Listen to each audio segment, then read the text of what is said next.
puntuales a la información. Y le agradezco a José Monroy Sorribas, analista político, que esté con nosotros esta tarde. José, buenas tardes. Juan Carlos, aquí es tu auditorio y como siempre a la orden. Ni casos actuales ni casos pasados, me refiero a casos de corrupción, casos emblemáticos de corrupción. ¿Por qué no se castigan? ¿Por falta de voluntad política o por falta de capacidad en materia de investigación por parte de las autoridades responsables?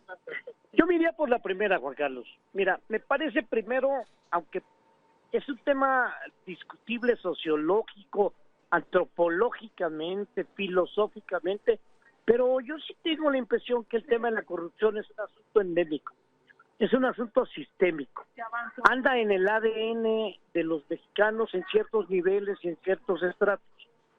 Probablemente si tú me preguntaras abruptamente en cuáles, yo te diría, pues en los más altos, en los del medio y en los de abajo, es decir, en todos. Para que haya tango, Juan Carlos, se necesitan dos.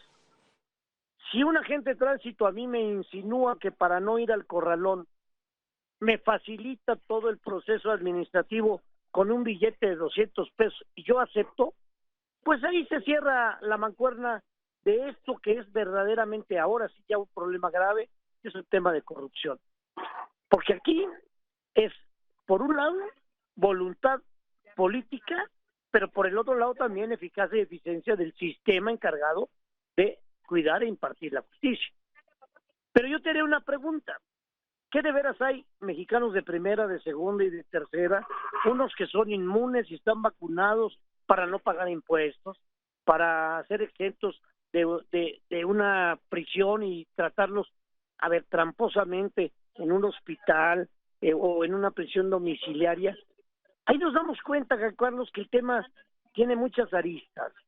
Es multitemático, pero empieza por voluntad política. Incluso si me apuras, tiene un peldaño anterior. Antes de la voluntad política está el Estado de Derecho.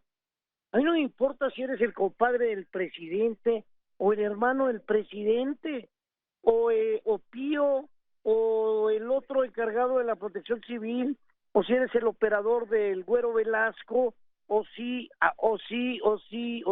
la estafa maestra, o sí, Segalmex. A mí lo que me importa es que se aplique el derecho, que sea un sistema en donde el derecho campee sin distingos, sin privilegios, pero de tal manera, Juan Carlos, que cuando nos damos cuenta, pues vemos que hay distinciones, y en esas distinciones, pues vemos que hay preferencias o deferencias, y ya se descompuso el asunto. Hay antecedentes. Sí, cuando hay voluntad política. Sí, claro. Sí, cuando hay voluntad política para perseguir un hecho de corrupción, es porque la motivación principal es la persecución política, no necesariamente que haya justicia. Mira, yo te diría, Juan Carlos, vayámonos 2 peldaños antes. O sea, ¿qué tiene que ver la voluntad política con el Estado de Derecho? Si tú hiciste algo indebido, pues que se aplique la ley y se acabó.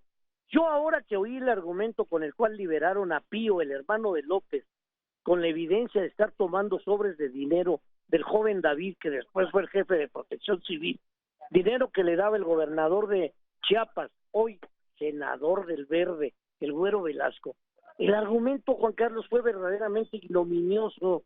No, es que no afecta a los demás, es que no se le dio a un partido, se le dio un movimiento. Bueno, pensarán todos que tenemos 2 dedos de brutalidad o de inteligencia, no lo sé. Pero si vimos cómo le estaban entregando el dinero para la causa de López, la pregunta es, ¿por qué no se le va a juzgar como cualquier ciudadano que está incumpliendo o que está cometiendo un delito? Ahí es donde me brinca el tema de la voluntad política. Entonces, claro, el presidente muy ufano dice, no, pues si no les convence, pues abran otra investigación. Pero yo por lo pronto me queda claro que mi hermano está limpio de culpa. ¿Cómo está limpio de culpa?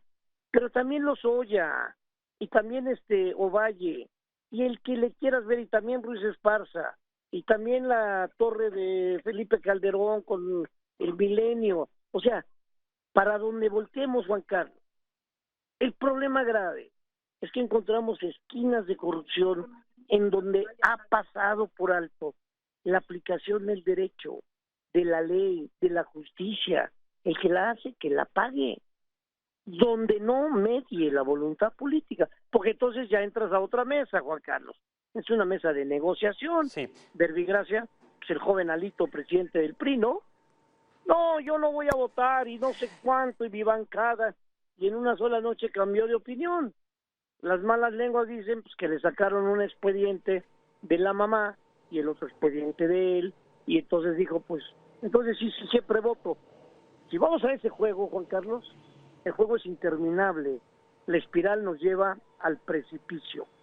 En otros países, Sí. por menos de esto, Juan Carlos, por mucho menos de esto, la primer ministra de Gran Bretaña o del Reino Unido renuncia por dignidad cuando dijo, no me da para darle y atinarle a la política económica de este país. Por mucho menos, Claro. acá hay gobiernos. José Monroy, le agradezco mucho sus reflexiones esta tarde para ayudar a entender lo que pasa en materia de impunidad de casos de corrupción. Si le parece, estamos en contacto para futuras conversaciones. Es un granito de arena muy modesto, pero con mucho afecto, Juan Carlos. Un abrazo cariñoso.